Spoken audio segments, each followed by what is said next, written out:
Value zone hyper mart Nandamuri Balakrishna గారిచే November 28న నాచారంలో గొప్ప ప్రారంభం. మొన్న జానీ మాస్టర్ చూసాం, ఒక ఇష్యూ అయింది.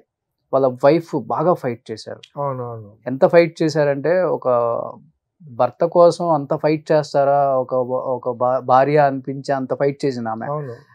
ఆయన తప్పు చేయలేదు, తప్పు జరుగుంటే ఎప్పుడో బయటకు వచ్చేది ఇది. ఇప్పుడు ఆయన పేరు వచ్చింది కాబట్టి ఆయన పేరుని పోగొట్టాలి, ఆయన బాగా పీక్లో ఉన్నారు కాబట్టి ఆయన డౌన్ చేయాలన్న ఒక ఆలోచనతో ఇది జరుగుతుందని ఆమె బాగా ఫైట్ చేసింది. పాపం ఒక ఉమెన్ అయ్యిండు కూడా.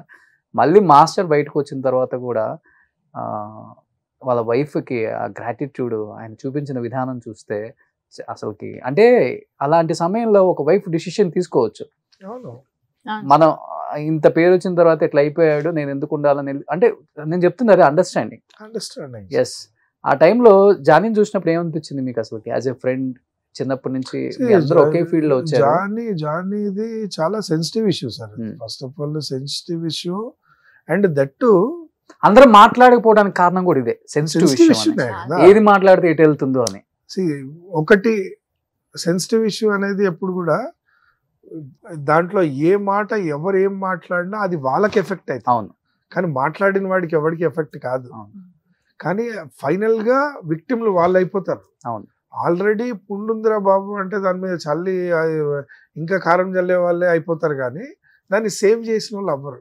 నేనంటాను బెస్ట్ అనేది ఏంటంటే మాట్లాడకుండా ఉండడమే వాళ్ళకి ఇచ్చే ఎనర్జీ. అవును, అదొక రెస్పెక్ట్ సార్. అది who are we to talk, who are we to judge them?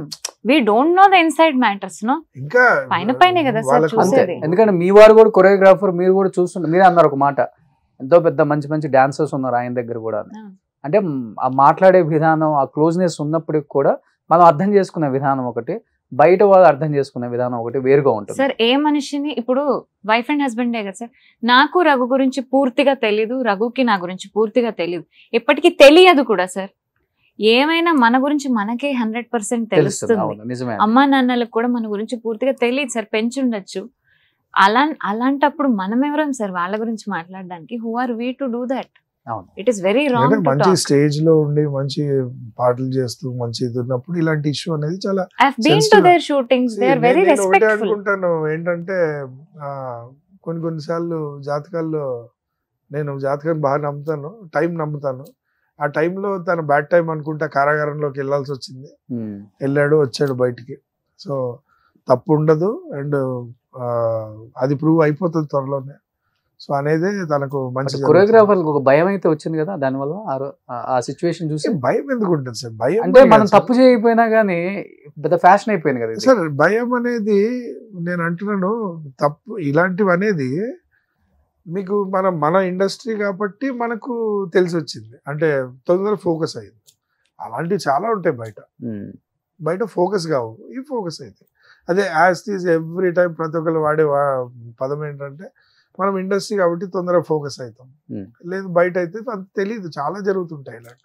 మాస్టర్లు అందరూ కూడా మాట్లాడకపోవడానికి ఒకే ఒక reason sensitive issue. Sensitive issue sir. ఇప్పుడు అది ఇంకా జరగట్లేదు, అది డైరెక్ట్ కోర్టు వరకు వెళ్ళిపోయింది. కోర్టు జడ్జి దగ్గరికి వెళ్ళిపోయిన తర్వాత మనము ఏ మాట మాట్లాడినా ఎవరు తీసుకోరు పరిగణలోకి. ఎవరు పరిగణలోకి తీసుకోకపోగా దాన్ని రోజు హైలైట్ చేస్తూ మనమే ఉంటాం. వాళ్ళు ఇప్పుడు